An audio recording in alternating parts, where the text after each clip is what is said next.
Belanda yang damai tiba-tiba terguncang oleh sebuah tragedi yang mengejutkan. Seorang pembuat film terkenal, Theo van Gogh, yang tewas terbunuh oleh Mohamed Bouyeri menyoroti perhatian dunia. Apa yang sebenarnya terjadi di balik insiden ini? Bagaimana dampaknya terhadap hubungan antar agama dan ras di Belanda? Temukan jawabannya dan ikuti kisah dramatis yang mengungkap sisi gelap dari konflik keyakinan dalam video kami kali ini. Pada 2 November 2004, Belanda diguncang oleh sebuah tragedi mengerikan. Theo van Gogh, seorang pembuat film yang dikenal dengan kritiknya terhadap Islam, dibunuh secara brutal di jalanan Amsterdam saat bersepeda menuju tempat kerjanya. Pelakunya adalah Mohamed Bouyeri, seorang pria Belanda Maroko yang berusia 27 tahun.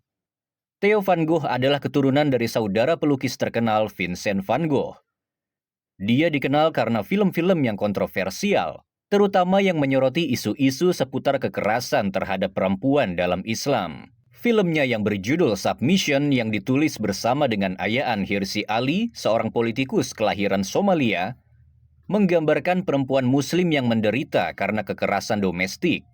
Film ini memicu kemarahan banyak umat muslim karena dianggap menghina agama mereka.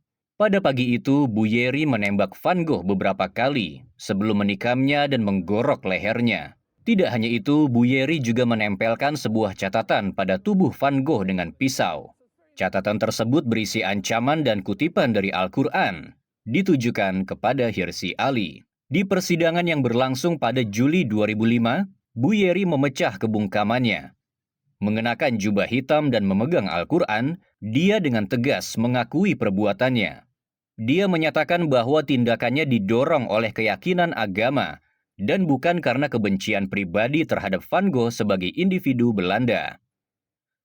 Bouyeri mengatakan bahwa dia tidak menyesali tindakannya dan siap melakukannya lagi jika diberi kesempatan.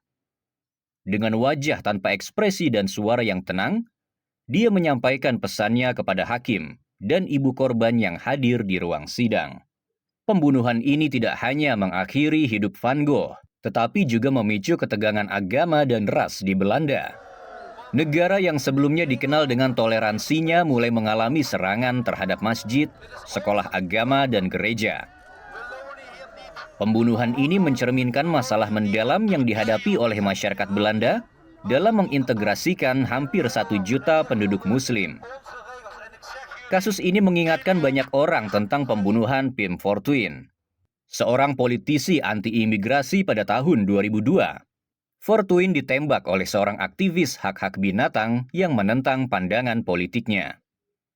Kedua pembunuhan ini menyoroti perubahan dramatis dalam landscape politik dan sosial Belanda, serta ketakutan akan serangan teroris di tengah dukungan negara itu terhadap invasi pimpinan Amerika Serikat ke Irak. Selama persidangan, jaksa penuntut mendesak agar Bouyeri dijatuhi hukuman penjara seumur hidup. Mereka menggambarkan tindakannya sebagai serangan pengecut terhadap seorang pria tak berdaya. Jaksa juga menyoroti bahwa Bouyeri adalah seorang Muslim radikal yang mengabdikan diri pada perang suci melawan musuh-musuh Islam.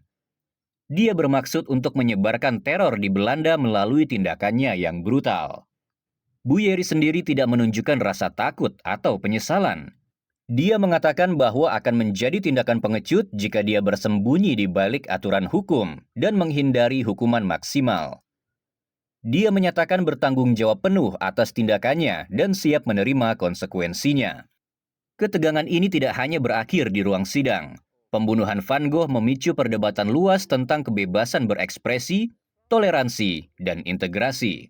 Banyak orang Belanda mulai mempertanyakan sejauh mana kebebasan berbicara dapat digunakan tanpa memicu kebencian dan kekerasan. Di sisi lain, komunitas Muslim merasa semakin terisolasi dan dicurigai. Ayaan Hirsi Ali, yang naskahnya untuk film Submission menjadi salah satu alasan pembunuhan van Gogh, juga menjadi target ancaman. Dia terpaksa bersembunyi dan hidup di bawah perlindungan ketat selama berminggu-minggu setelah kejadian itu. Hirsi Ali sendiri adalah seorang pengkritik vokal terhadap Islam, terus menerima ancaman pembunuhan dan menjadi simbol kontroversi seputar kebebasan berbicara dan kritik agama.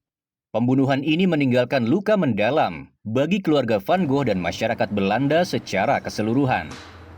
Ibu Van Gogh yang menghadiri persidangan mendengar langsung dari Bu Yeri bahwa dia tidak memiliki simpati terhadap kehilangan yang dialaminya.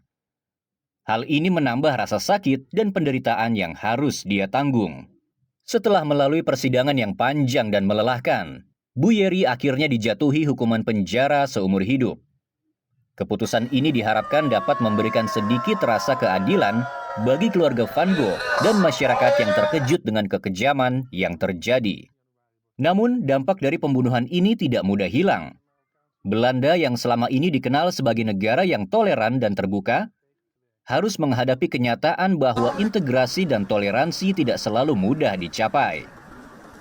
Pembunuhan ini menjadi pengingat bagi semua pihak bahwa penting untuk menjaga dialog dan memahami perbedaan, serta menemukan cara untuk hidup berdampingan secara damai.